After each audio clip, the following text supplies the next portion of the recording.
sir. Ano, masakit. Ilan pa? Last October. October ito lang? Last year. Tapos umaabot na siya dito, sir. Aabot pa yan dito. Ay, Aabot pa yan dito hanggang D23.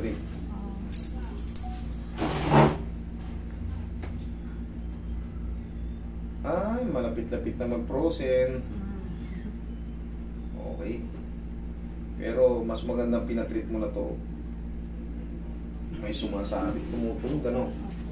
Susunod yan, mga 2 buwan pa.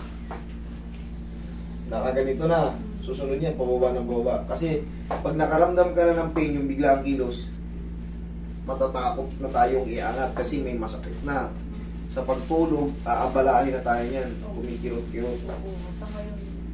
Sa ngayon na, umaano na, nagsisimula na. Dito na siya. Sabi ko kasi, susunod yan, dito pa, yan, may stress na rin yan mga yan. Pag may stress na yan, alam mo na, masakit na lalo.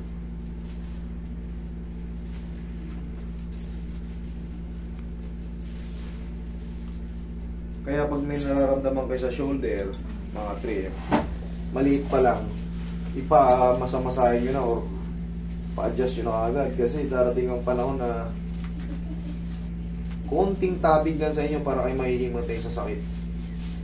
Marami naman na kayo napapanood dyan, alam nyo yan kung gaano kasakit, namimilipit yung mga ano nila, paa pag nang in-adjust.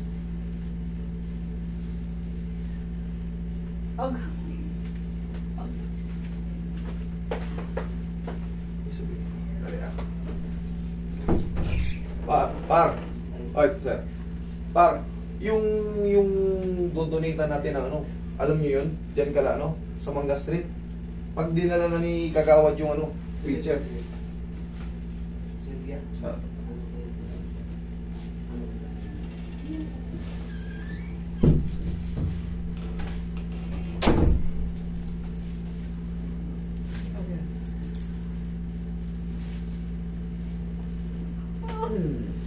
okay, ito pa.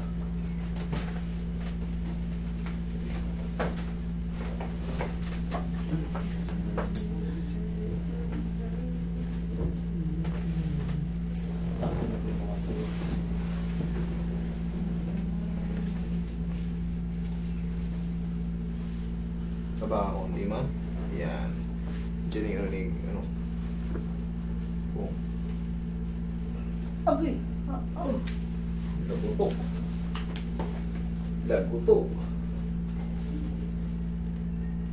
Okay.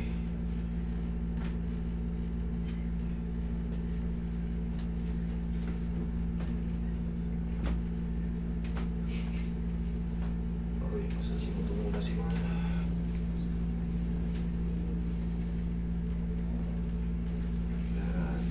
Mamaya kaya na natin dire-diretso mga dyan.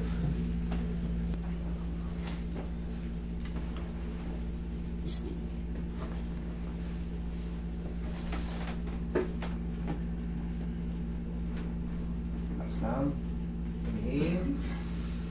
Exhale. Diyan ka lang muna.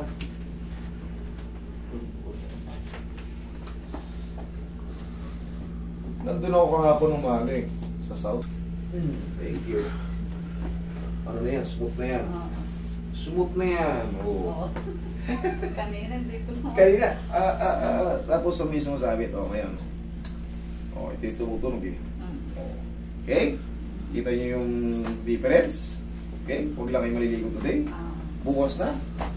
Syukran. So, parang ang dali lang, no? Pero pagka-proceed kayo, iiyak-iyak talaga kayo dito. Hindi ka na makagalaw eh. Sige.